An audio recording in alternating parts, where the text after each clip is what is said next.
This video is brought to you by Talk Business. What's up everyone? John Renter from Techno Buffalo here with the full review for you of the largest tablet I have ever used. This is the Samsung Galaxy Note 12.2. I put it through its paces. Let's go ahead and see if it deserves a pretty big spot in your bag.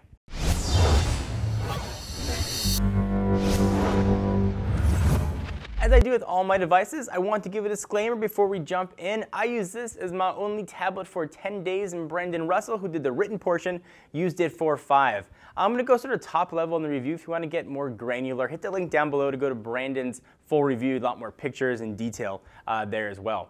So with the Samsung Galaxy Note Pro 12.2, Samsung answers a lot of questions, and I'm not really sure who is asking. So what happens when you just supersize Android? So described by Samsung as the device that, quote, changes the rules, the Galaxy Note Pro 12.2 features every last mobile idea the company has ever had in the last few years, but super amplified. Multi-view has also been enhanced, S Pen is more prominent than ever, you get the benefit of full-size on-screen keyboard, and I do mean full size. There are other features too, like Samsung's Remote PC, e-meetings, and a ton of Cisco suites, largely designed for a business environment. The focus, though, is not unlike Microsoft Surface RT and Surface 2, kind of a tablet-laptop hybrid meant to do more than just watch YouTube videos.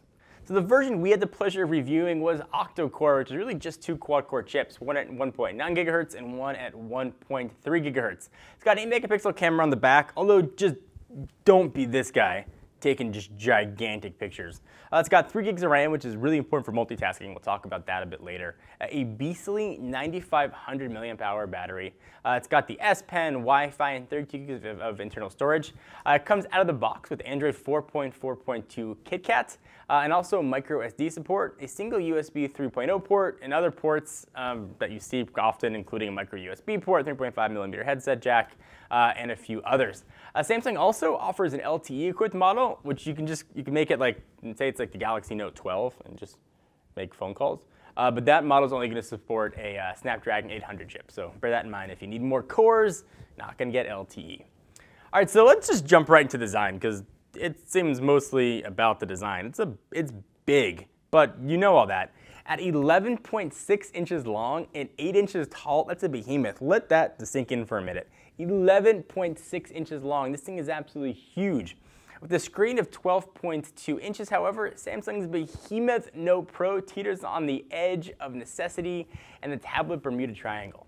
Would someone that already owns an 11-inch or 13-inch laptop really need a 12.2-inch prosumer tablet?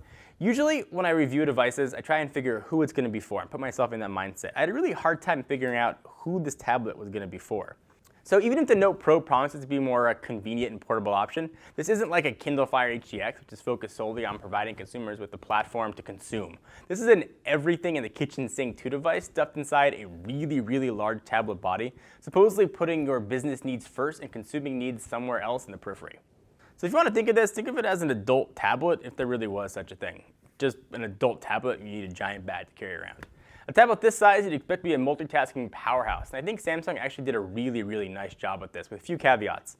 Brandon, who did the written portion, disagrees. Hit the link down below if you want to see his counter-argument. So for me, multitasking was super easy. You just drag in from the right, pick one of the designated apps, drag it right in, and you are just good to go. With support for up to 4 apps, though, it really is true multitasking. They run like any other apps, and they're running on their own. You do, however, have to pick from a limited supply of Samsung-sanctioned apps, though.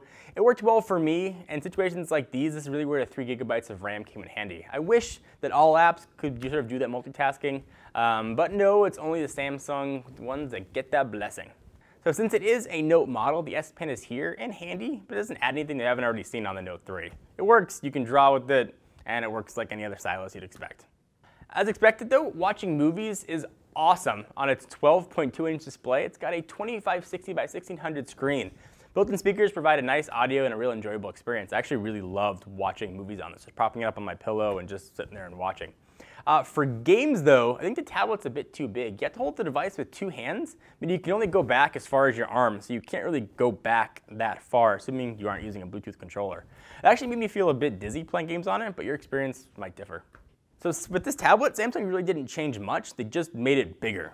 Bigger settings menus, bigger pull-down drawers. I would have liked to have seen unique features meant to take advantage of such a giant screen, but things are just made bigger.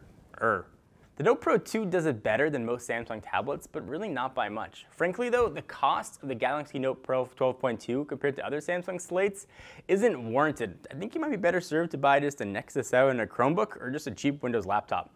The competition is cheaper and in some cases better, and the functionality of the Note Pro is sometimes more trouble than it's worth.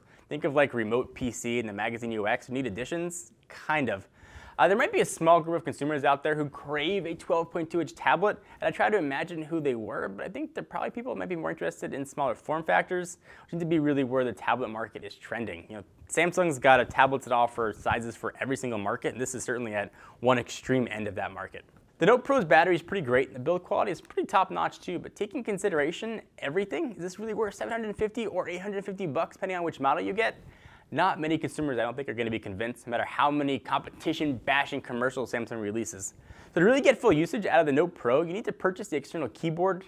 The on-screen keyboard can be sometimes awkward, or you can download other options. It'll set you back another $69, and comfortably prop the Note Pro up, you'll need Samsung's book cover, which is also going to set you back another $69. Combined, you're looking to spend a minimum of $888 before tax, and there's also the S Mouse, which is another $40, and that's not much cheaper than the Surface Pro 2. So if you're watching this video online, chances are you already know the importance of a reliable, sustainable, scalable network. TalkTalk's business network is just that. When it comes to delivery of your services, it's essential to know that you can rely on your network provider. Their fully owned next-generation network is industry-leading and the largest, most connected all-IP network in the UK. Built for business, it provides reliability and value across all the communications you might need. They provide more than 3 billion voice minutes per month, more than 4 million customer lines, more than 5 million broadband connections, over 674 gigabits per second peak broadband traffic. Crazy stuff. To check them out, go to talktalkbusiness.co.uk. I'll have links down below if you want to learn more. Even if this unit, though, does suit the needs of the business users, there are way too many compromises, and the Note Pro can be frustratingly slow when you really push its limits. And that's really disappointing given the device's specs and price. However, though, if you feel that you can deal with the Note Pro's quirks and can stomach the unwarranted price, by all means jump right in. You'll still be able to watch movies, read books, and send out emails without any issue at all. There are just so many other cheaper and better options out there, whether you're simply buying an Nexus 7, a laptop, or just going to the Surface 2. The Note Pro 12.2 swings for the fences, but can only manage a double at best.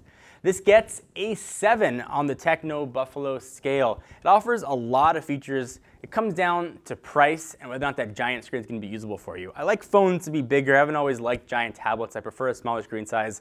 It was really hard for me to imagine who this tablet is going to be for. But if you're one of the people that it might be for, I'd love to hear your thoughts and why. And why would you get a 12.2 over a 10 or an 8 or a 7 or any of the other varying Android sizes out there, even other offerings in Samsung's own lineup? I'd love to hear your thoughts. Please do that in the comments right down below. Until next time, I'm John Render from Techno Buffalo. See you guys next video. What's up, everyone? Thank you for watching that video. If you want to see more of the latest and greatest tech news, you can subscribe to our main Techno Buffalo channel by clicking the button right down below in my pants region, or click on the buttons to your right to see more videos.